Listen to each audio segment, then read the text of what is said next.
Welcome to the Irresistible Workplace Initiative podcast, the place where leaders come to learn how to create a workplace where people would be crazy to leave.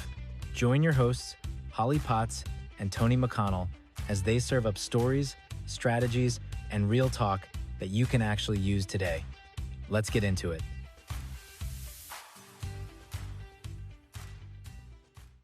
Welcome back, everyone, to the Irresistible Workplace Initiative podcast, the place where leaders come to learn about creating a workplace that people would be crazy to leave. My name is Holley Potts, and I got my co-host here, Tony McConnell. I'm Tony McConnell. It's been a minute. Yeah, we've been busy. I guess they thought we were crazy and left. We were crazy and left. No, we're still here. No, we're still here. Let's talk about why. Let's talk about what we've been up to. I guess our last episode, we were wrapping up our 3-part series and talking about resilient leadership and resilient teams and organizations. And we just, and last month had our big event, our first workshop of resiliency. It was a resounding hit, I think. And we've been recovering from it and doing the follow-up appointments from it. And it was just really good. It's been a really good month. And last week we had our first leading with emotional intelligence workshop. We were going to put it out to the public, and Dow Smith Company ended up buying out all our slots for it, and it was very good. We had 8 people there, and and you were one of the participants, and it was a really good event. And today we're going to talk about emotional intelligence, and but I want to give a shout out to Greg Pease and Colby Jubenville for helping us out on our workshop. It was great. I heard nothing but a good, positive, uplifting comments about it. And it proved a lot of points that we've been trying to make. And I think we'll be announcing another one sometime soon, maybe towards the end of the year, having another event, November, December timeframe. Yes. There was a lot of good energy in the room. And I think people felt like topic was super relevant to their personal lives, to their organizations. Yeah, no doubt. A lot of energy coming out of there. So like you said, Tony, we launched right into another event in a sense, which was the table group for emotional intelligence. And again, I got to be a participant and take the survey and find out if I was emotionally smart or not. And I, like all of us, I had some growing edges, and then I had some strong points too. So kind of tell for everybody, what is emotional intelligence? It's kind of a buzzword that's been thrown around for a lot of years. Yeah, the emotional intelligence has been studied since probably the 60s through, the 90s and to today. But in the mid-90s, a book come out, Emotional Intelligence, and off the top of my head, I can't remember who wrote it, but it became a buzzword and has become a bigger buzzword. And it's really, there's a bunch of definitions for it. It's hard to it's a lot like resiliency. It's hard to say exactly what it is. It's one of those things, I'll know it when I see it. But yes. It's kind of, to me, it's the vessel that carries your intellectual intelligence. EQ is how you present your IQ. And the CEO for Microsoft had said that IQ alone without EQ is just a waste of a good IQ. So I know it kind of goes into what Colin Powell said of people don't care how much you know until they know how much you care. And that's where EQ comes in. Well, in the workshop, we had a smaller group that broke off, and we were supposed to come up with a definition. A definition and of it, yeah. We came up with basically 2 parts to it. And one is knowing yourself and understanding why you react the way you do, and managing why you react the way you do. And also how you react and how your emotions impact those around you. So once you start understanding yourself, then the second part of it was, okay, well, if I'm dealing with all this and everybody I interact is doing their own thing, and you can kind of see into other people, and it can help you manage, people if you're their boss or whatever, or, any work relationships. Yeah, and the way we, broke it down and presented it at the workshop was the 2 components of it is your internal emotional self, emotional intelligence, then also your external, how you perceive what's around you. Yeah. Another way you can maybe tell us your illustration about emotional intelligence as a platform for all the things that we talk about in a workplace. Like with our Irresistible Workplace Initiative, our components to making, our 6 components to making a irresistible workplace, they're kind of like puzzle pieces, and they all got to fit together. And so, I was thinking about emotional intelligence because somebody said, well, is emotional intelligence going to become a 7th component? And I'm like, no, not really, because it is a component to all of it. And to be successful, you've got to have a level of emotional intelligence. So I got to thinking, okay, so I'm looking at my wife's little puzzle table that she has where she does her puzzle and guzzle. Puzzle and Guzzle workshop coming to you, brought to you by Shauna McConnell. But anyway, that table, it being a good flat level spot, and she can spin it around and put the puzzle pieces on it. I'm like, emotional intelligence is kind of like that good stable flat spot to put all these, to put puzzle together. I'm like, because without it, without emotional intelligence, putting those puzzle pieces together would be like trying to put a puzzle together on a pillow. Just unstable and fall off. So without the emotional intelligence, it becomes very complicated. Yeah. Well, let's talk about leadership a little bit, because we have said time and time again, the leader sets the temperature of the room, and kind of every problem is a leadership problem, we've said. So why do leaders need to go deeper into this concept of emotional intelligence? I think, one of the key things is you got to know yourself. You got to know yourself, and knowing yourself helps you realize the impact that you have on those around you on a daily basis. And, and we'll get into this a little bit later when we talk about psychological safety, but if someone isn't very emotional intelligent and doesn't know how their emotions impact people, or they're very emotional intelligent, wishy-washy, or one day you're this guy and very inconsistent, then everybody approaches you. They never approach you with the good emotional, the good Holley emotional intelligence. They always approach you with, well, is it going to be the bad emotional intelligence?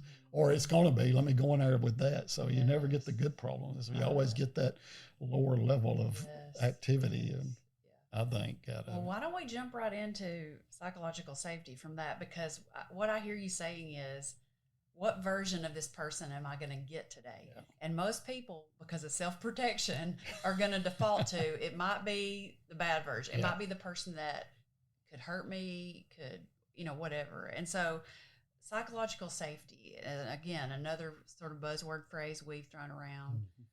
Make that real for us. That to me is the key to any growing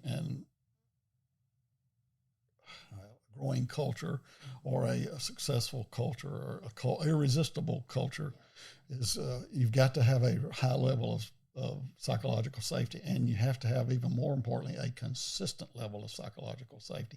In fact, I think the consistency is probably just a little more important than how high the level is, just how consistent it is. If it's going to be here, let's leave it here. Let's don't have it up and down where you're having, because anytime you're having to guess, you're eroding trust. And psychological safety really is just a culmination of everybody in the workplace's emotional intelligence. If you can't have 1 or 2 people who are high emotional intelligence and everybody else low, and have a safe place.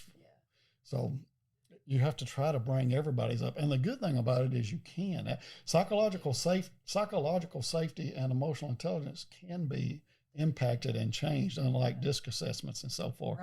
Right. Nature, nurture. We've been talking a whole lot about that. And one thing about psychological safety that probably one of my favorite things that we got out of the training was psychological safety, and the environment that it creates is like having the dog that only, you ask the owner, he goes, hey, does this dog bite? And they're like, 85% of the time it doesn't.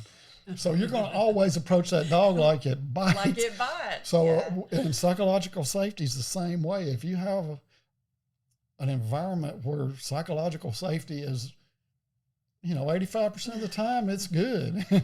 But that 15% of the time you might get your head bit off, then it's not safe. No, it's not safe. It's either all or nothing with psychological safety, because it's like trust. Trust is, you're all in, you put in one at a time. But when trust gets eroded, you take out a handful of the trust at a time. That was a big takeaway for me from the workshop was if you're not safe 100% of the time, you're not safe because everybody's going to approach everything with that 15% in mind, not the 85% in mind. Yeah. Because we all try to preserve, are we safe? Are we welcome? And does it feel good? That's the three things we think about in our primitive brain. Yeah. And if we're always trying to maintain our safety. Let's make it real for a minute. So those of us around the table had what we called a heat sheet with all these qualities. How many? I don't know. There's 5 main principles and then 25 total.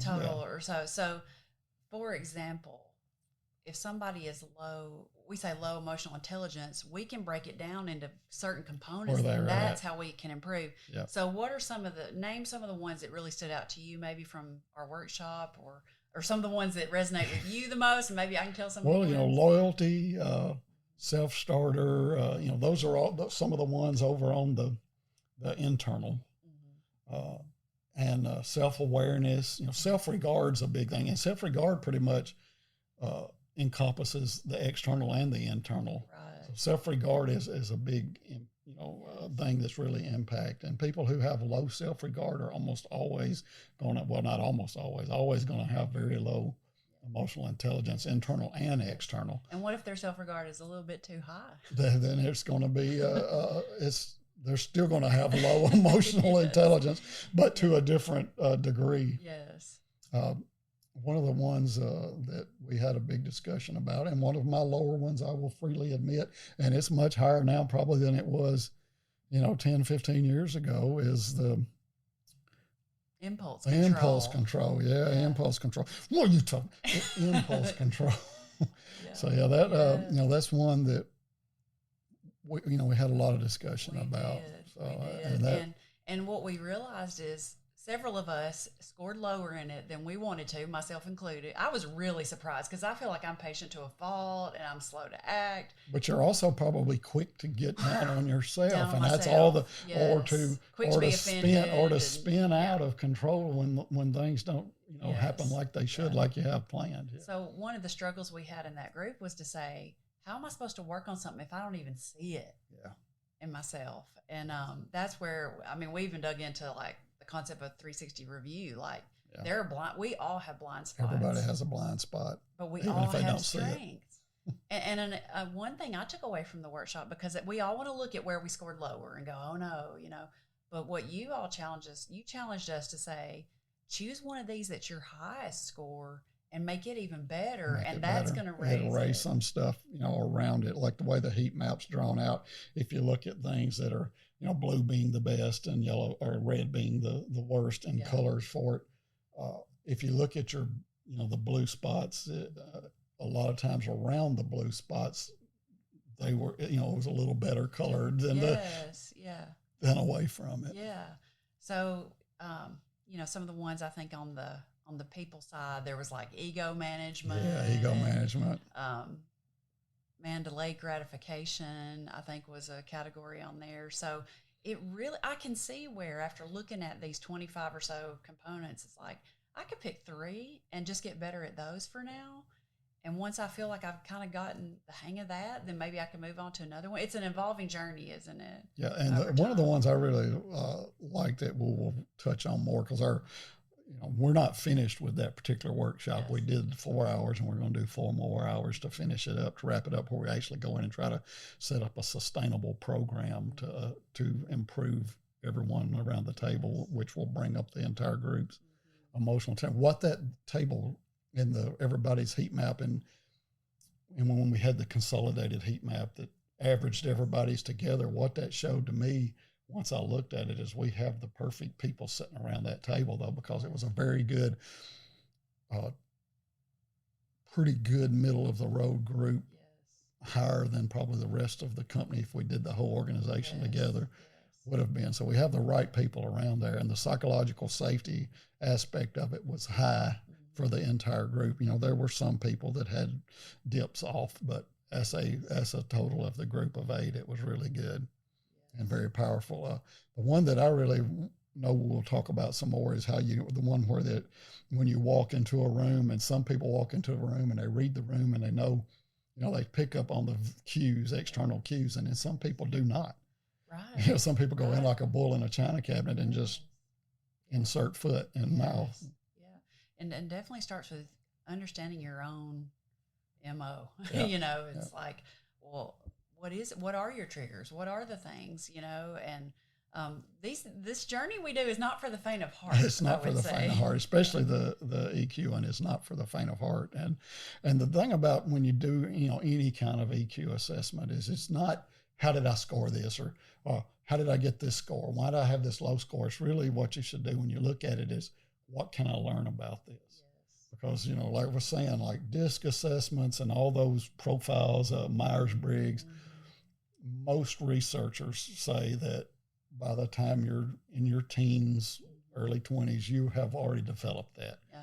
And it's kind of your nature. It's it's the things where people go, well, I can't change who I am. Well, you can't with that, not so much. But with the emotional intelligence or emotional quotient, what it used to be, the EQ, is it's learned. It is, it's how my wife and I can be the same on the Enneagram, yet present completely different. It's because I come from a different background than she does. Yes. Life experiences into it. Yeah. And sure. you can do things to improve them. Are you going to improve all of them? Probably not. But as you get older and wiser, or as you become diligent in trying to change, you got to want. It's like everything else. It's like growth or anything else. You've got to want to do it. Yes. And I think around that table we had a fairly young group of leaders, and I think that them asking these questions now, because a lot of leaders learn emotional intelligence the hard way. Yeah. They learn because, or they don't learn, or they don't. But maybe it's held them back, and I think all the studies out there would say the number one sort of Achilles heel for your success in life, whether the workplace, relationships, everything else, is this. Yeah, it's the vessel. It's the vessel that brings your IQ out. It's,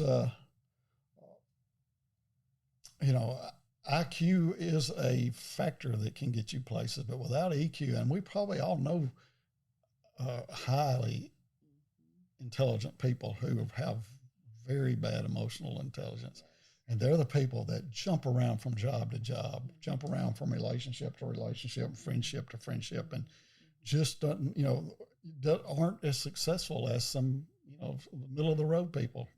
Yeah. I'm a middle of the road person. I don't think I'm very intelligent, but I beg to differ. But here we are. It's sad when you see somebody who is smart like that, and you're like, oh, they're just not getting it, They don't understand what they say to people.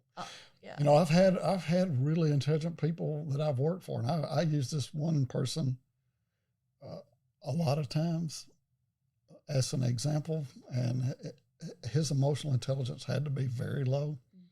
He would slay people wide open, and one of his saying was, don't listen to how I say something, listen to what I say. And I'm like, it just don't happen that way. It doesn't work that way. Man, yeah. And that goes to show there's a person unwilling to manage themselves. Yeah. No, you've got to figure it out. And I can say it however I want. And sometimes I know in coaching, I've told people, hey, it's your job to get the best out of another person, especially if you're in leadership. It's your job to get the best out of another person, and that requires work on your part to be able to do it. So, and changing, your EQ, your emotional intelligence is not going to be easy. I mean, there are some things that kind of are no-brainers that you can do, but it's not going to be an easy lift for all of us, and it's something that you have to think about constantly. It's a lot like trying to build an irresistible workplace culture. Is you just about the time you quit being cognizant of what's going on or start being very complacent, it's going to go down the tubes. You're going, and I think individually we revert back, like we're talking about with resiliency. You revert back to the old self. So let's talk a little bit about EQ as that platform, like you said, for our components. Why does EQ matter? Because in our resiliency workshop, one of the biggest things is, what if you lose what if the turnover rate and losing people? Like, how does EQ play into that on both sides of the equation? I think it goes to something that you've said before of what, and I don't remember if you said it on the podcast, you probably have, of what's it like to be on the other side of the table from me? Mm-hmm. And that's probably what we should call this podcast. What's it like to be on the other side of the table from me? Because how people perceive you a lot of times ends up being more important and more relevant to them personally than what you're actually saying and to what them. you even know. Yeah. Yeah. Well, you cannot communicate what you know to someone if they're not going to be receptive. That's right. And high emotional intelligence people there's an openness. What have we talked about? Open and honest. Yeah. Open and honest, where it's on two identical ends of the spectrum.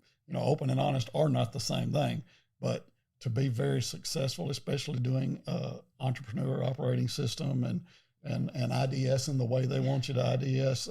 Gino Wickman, spent an hour and a half at his conference for EOS this year talking about the concept of open and honest. And he's like, it's easy for me to be honest with you. Yes. But is it easy for me to be open to your honesty? If it's not, then it's never going to work. Yeah. What was it? We had a conversation with somebody this morning that said, they used to ask people, how do you want your feedback? How do you want your feedback from me? Yeah. But if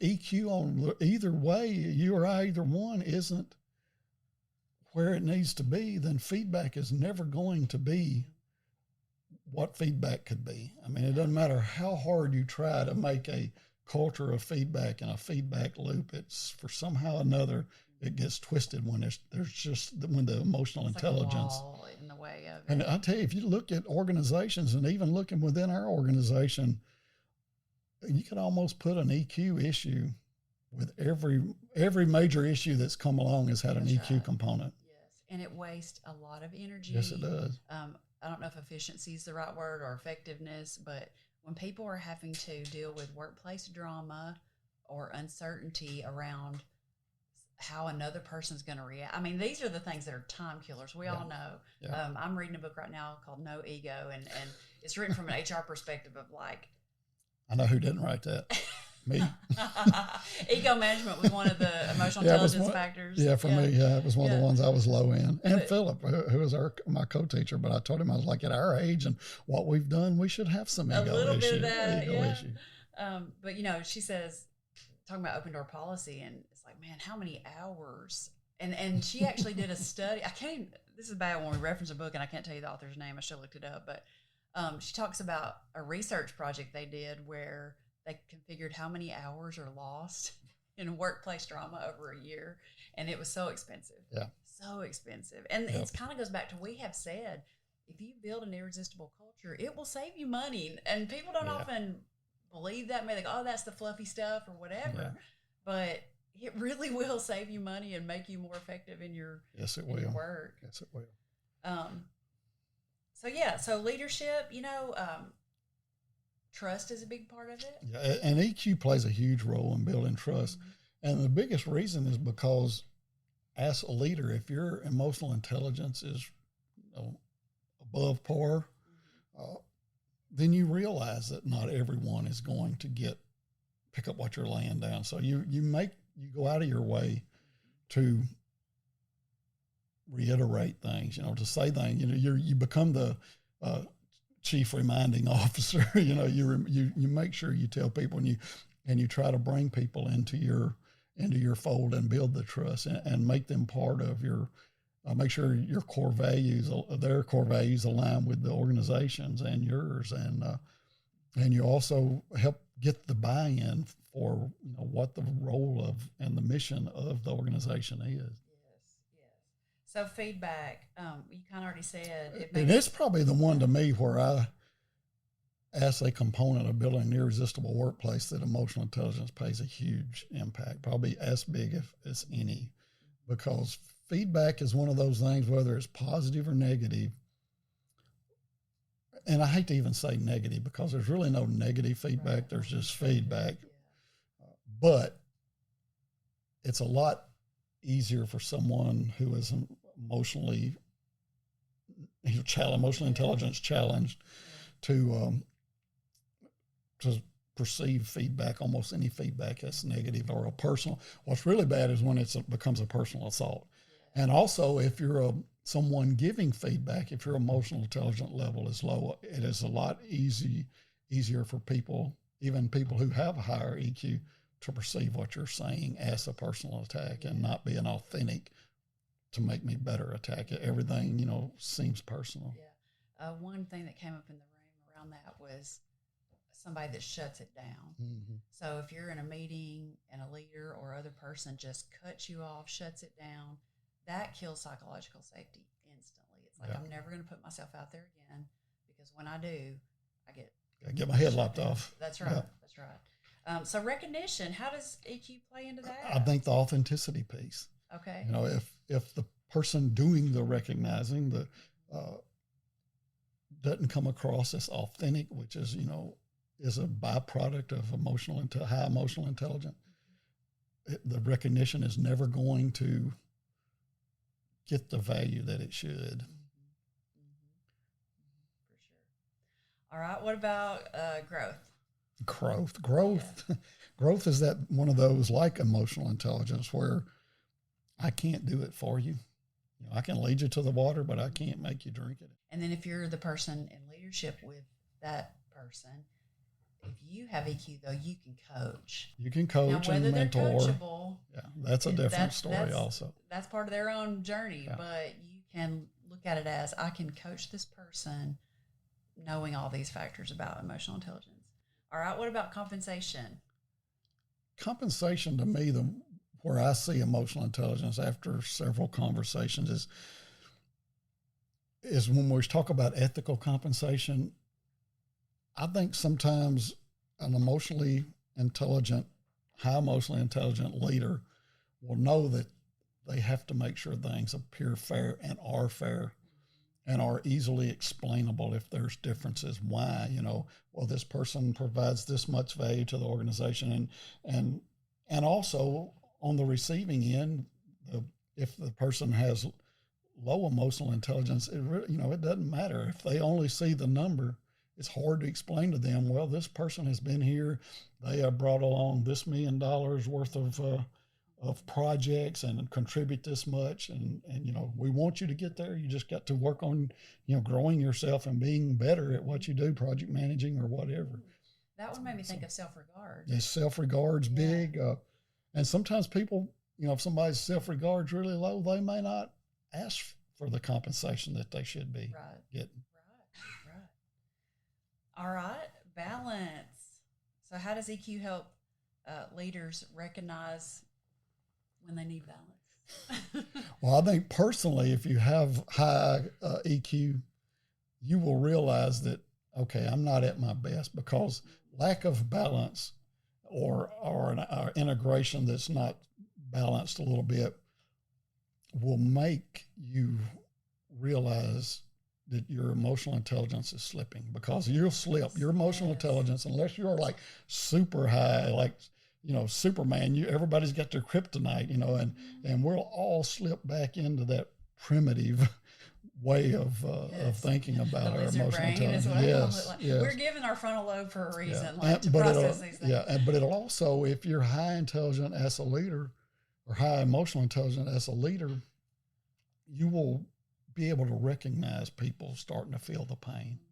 Well, like Dow said one time, it's something I brought up at our workshop. We had a season a few years ago where there was just a lot going on at Dow Smith as the growth was just exponential, exceeding everyone's expectations and exceeding the processes that were in place. Because growth, especially rapid growth, is when things that are frazzled will break. And Dow had the emotional intelligence to look back and go, we are in a season of unnecessary suffering. Yes. And once it was named and the organization, Dow leading the organization, became aware of what was going on, he became very adamant that we needed to fix things. And he started proactively putting things in place to fix it. But I think a less emotional intelligent leader would have just took that as part of normal growing pains. Right. we're supposed to suffer. It's supposed to hurt, right? To get where we're going. Yeah. Well, let's kind of leave with two thoughts. One is, what would you say to a leader to start seeing some of this? Like, what are some questions we can ask ourselves when we're interacting with somebody or in a meeting, where we can start checking ourselves? Well, my favorite one is the question of, what's it like to be across the table from me? Yeah. If you start your morning, look in the mirror going, okay, what's it like to be, because I've asked myself that a lot of times, like, what's it like to be across the table from me? What's it like to be, sitting in the car with me if you're taking your kids to school and they've their first day of school and they're not wanting to get ready to go and they forget their backpack or they forget their soccer cleats or they forget their soccer shin guards, which if you're out there, Emma, you know what we're talking about. I bet we had 10 pair of soccer shin guards, but when you said that, Tony, too, it reminded me, somebody said in our workshop, well, I answered this as like, me at home is one way and me at work is another way. I don't believe that. I do not believe that. I think there is some lying to themselves on there. I think their willingness to want to be honest about it. Yeah, I don't think it's different. Like this I think we're way more. Words. No, and I think you're way more consistent than you anticipate. Mm-hmm. And you may have your truer self out at home than work. Maybe true. Maybe true. But and it may be a little safer. Maybe your psychological safety is better at home. I hope it is. I hope no matter how good psychological safety is at work, your home life psychological safety is even better. Mm-hmm. So maybe your misgivings, your miscommunications and stuff, maybe they are easier to see at home than they are at work. But I don't think there's any separate. I think it's integrated. And I think, anybody that doesn't think they bring home problems to work and work problems to home is just lying to themselves. Yeah. Well, I thought about 3 things kind of came to my mind real quick about, I can check my tone, I can check my body language, and I can check whether or not I'm listening to the other person. Mm-hmm. I think just doing those 3 questions right there, because if your tone is right, your body language is right, and you're listening, it's nice to be on the other side of the table from you, with those.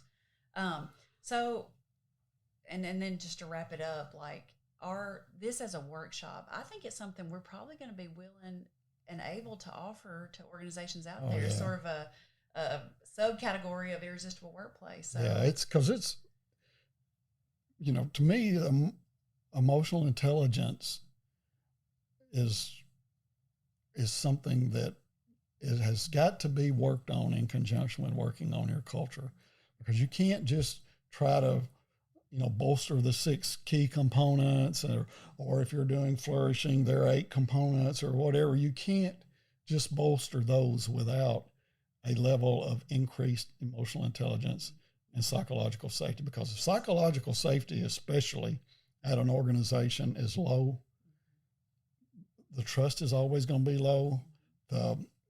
And the culture is going to always be right on edge. Yes. So this is something, if it really scratches somebody's itch when they hear it, they can reach out to us, and we'd love to find a way to get in there and help you have the honest conversations around it, because it can change. That's the hope, is that we know it can get better and it takes some work, and we'd like to walk alongside people. And there were a lot of aha moments at our workshop. Absolutely. I mean, even I had it, and I saw you had it. I had a little bit of a tear maybe coming out, but again, maybe, I thought, is now the time for it? Well, I don't know, but it just hit me so hard that just like we all have areas that we can grow, there was so much strengths represented around that table where people are good at that stuff. And that's something to always remember. Like, we can get down on ourselves and say, oh, it's not good to be on the other side of me today, But that's not always true. A lot of the time, especially when we're consciously working on these things, people do want to be around us. And we need to see that sometimes. That's right. All right. Well, good conversation. Thank you. Right. I look forward to see where this journey takes us. That's right. It's going to take us, I don't know where. Going to make us smarter. Mm-hmm. All right. Thanks. Thank you for listening to the Irresistible Workplace Initiative podcast. Be sure to like, share, follow, subscribe, and leave us a 5-star review. We will see you on the next one.